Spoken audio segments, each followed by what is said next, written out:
Të dashur shqiptar, çfarë është teoria pellazge? Teoria pellazge është shumë e thjeshtë. Një ditë prej ditësh, vëllezërit frashëri po bisedonin me njëri tjetrin, po diskutonin Iliadën dhe po lexonin aty që Homeri thoshte që fisi më i vjetër në Greqi ka qenë fisi i pellazgëve.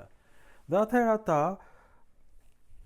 arritën në konkluzionin përderisa fisi më i vjetër në botë është fisi i pellazgëve, shqiptarët janë pellazgët. Dhe as që e lexuam fare Iliadën, as në original, as si përkthim, sepse në asnjë nga qytetet pellazge nuk ka si fjalë të vetme me kuptim në gjuhën shqipe. Po jo vetëm kaq, asnjë nga qytetet ilire që gjendeshin në Kroaci dhe në Malin e Zi nuk ka asnjë emër në gjuhën shqipe.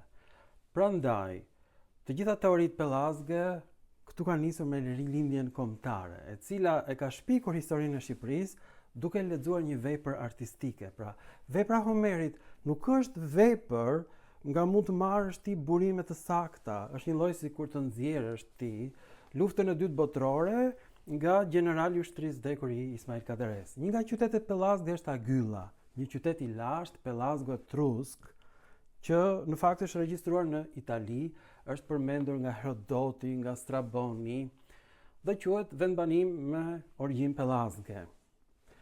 Qyteti i dytë është Haimonia, do të thotë qyteti i gjakut, nga haimos, fjala gjak në gjuhën greke. Është gjetur në Thesali dhe në një pjesë të Thrakisë dhe të Maqedonisë. Ky emër është i lidhur ngushtë me mitologjinë pellazge dhe mitet e tyre të gjenologjisë themeluese. Qyteti tjetër është Argura, një qytet pellazg në Thesali, pranë lumit Peneus. Rënja e emrit është Argo, ka kuptimin e bardhë, shkëlqim në gjuhën greke. Pra, grekët janë pellazgët e Thesalisë. Arkadia është emër tjetër pellazg, është zemra malore e Peloponezit. Arkadianët konsideroheshin historikisht nga grekët klasik si autokton, vendali origjinal, me origjinë pellazge, që në fakt është origjinë greke. Tjetër qytet pellazg është Atrax ose Atrakia, dhe është një qytet në rajonin e Pellazgjisë në Thesali, mbi lumin Peneus, i emërtuar sipas personazhit mitologjik Atrax, biri i Peneusit dhe i burrës. Qyteti tjetër pellazg është Bezbikos ose Vezvikos sot, një ishull në detin Marmara në Turqinë e sotme. Në fragmentet mitologjike, ky emër lidhet me dyndjet pellazge dhe bëmat e Herakliut kundër gjigantëve. Delos ose sot quhet Dhilos, Pellazgjia e dikurshme, është ishulli i shenjtë i Delosit, i cili thuhej se quhej Pellazgjia në antikitetin e largët për shkak të faltoreve të hershme pellazge, përpara se sa të dominonte kulti i Apollonit atje, pra kulti i diellit. Dorion vjen nga fjala dru në gjuhën greke, është një qytet i lashtë në Meseni, në Peloponez, i përmendur nga Homeri në Iliad, si vendi ku rapsodi Thrakas Thamyris u verbua. Kemi qytetin pellazg Dotion me një O të gjatë, është një fushë pjellore dhe vendbanim i lashtë në Thesali, në Greqi, i njohur historikisht si bastioni i fisëve pellazge dhe veçanërisht të fisit të Eneive dhe Lapithëve. Qyteti Efyra është emri i lashtë për disa fortesa paramikeanase, ku më të njohurat ishin Korinthi dhe kryeqyteti i Thesprotias në Epirin e sotëm, pra në Shqipëri, dhe janë që të gjitha emra grek, siç e shikoni. Hefaistias është qyteti i perëndis Hefaistos, një qytet kryesor në ishullin e Lemnosit, i banuar historikisht nga Tireno-pellazgët, të cilët ruajtën gjuhën e tyre, thuhej jo greke, deri në pushtimin e Athinës. Thesalia, e njohur në antikitet si Argos i Pellazg, Pelazgokikon, është Thesalia që konsiderohet gjithësisht si adheu kryesor historik i pellazgëve në Greqinë kontinentale.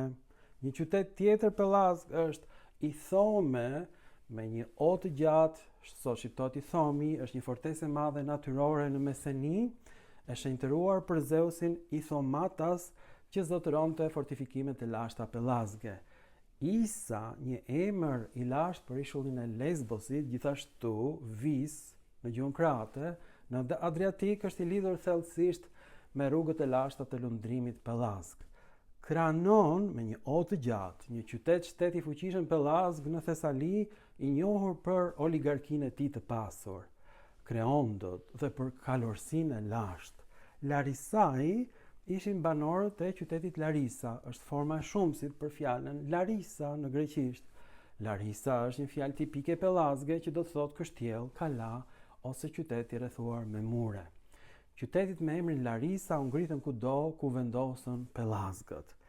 Thesali, Atik, Kret dhe Azi e vogël ishin kolonitë e tyre. Qyteti Mopsion, pra është një kodër dhe qytet në Thesali emërtuar sipas profetit Mopsus, duke pasqyruar kultet e lashta fetare para helenike dhe pellazge gjoja. Kjo është një fjalë greke. Qyteti Nioe, emri lashtë para helenik për Afrodizin në Karia, Azia e vogël, që tregon që rrënjë gjuhësore pellazgo-lelege në Turqinë e sotme perëndimore akoma ekzistojnë. Qyteti Oihalia, një territor dhe qytet-shtet legjendar i përmendur nga Homeri i vendosur sipas burimeve të ndryshme në Thesali, Eube ose Meseni, duke mbartur tradita të thella epike pellazge. Qyteti Parasia, një rajon në Peloponezin jugperëndim të Greqisë ose Arkadia, i konsideruar si një nga zonat më të lashta pellazge, i emërtuar sipas Parasit, të birit të Pellazgut. Vetë emri Pellazgia nuk është Pellazgia, pra, është një emërtim rajonal i përdorur nga autorët e hershëm si Herodoti për të përshkruar të gjithë Peloponezin dhe pjesë të Greqisë Veriore përpara se sa helenët të bëheshin dominues atje. Vetë emri Peloponesos është fjalë për fjalë nga emri Nesos, ishulli i Pelopsit. Përpara se sa të merrte këtë emër, ky gadishull referohej gjërësisht nga gjeografët e lashtë si Pelazgia, që ne i themi Pellazgji, pra nuk është emër shqiptar. Skotousa do thot hieshia, fjalë për fjalë. Skotousa është një qytet i lashtë në rajonin Pellazgiotis në Thesali, shtëpi e një profetike pellazge Dodone, përpara se kjo priftëresht është vendosur për në Epir. Qyteti Skyros, një ishull në detin e Gje, i dokumentuar historikisht si banuar nga pellazgët, nga karianët dhe dolopët, që vinin nga Azia e vogël. Pthia është dheu i Akilit dhe i Miridonëve në Thesalin jugore, i rënjosur historikisht në mbivendosjen e fiseve të hershme pellazge dhe heladike. Kaonia në Shqipëri, një rajon veri perëndimor në Epir, Shqipëria e sotme dhe Greqia në veri perëndim të saj, i banuar nga kaonët, një fis i madh epiriot që në fakt e merr emrin nga fjala kaos, është emër abstrakt grek, siç e shikoni. Të paktën emri Kaonis është kaq i pastër grek sa të shtyn të mendosh pra që pellazgët flisin greqisht, ishin grek. Pra, përfundimisht, asnjë nga emrat që shikuat nuk është me origjinë shqiptare.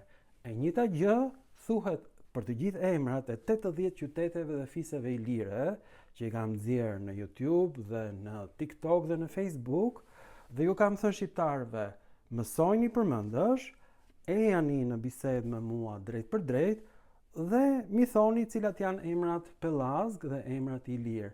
Ata nuk janë në gjendje t'i mbajnë mend sepse janë fjalë greke me 3 rrokje dhe gjuha shqipe është e paaft të përdor fjalë më shumë se me 2 rrokje.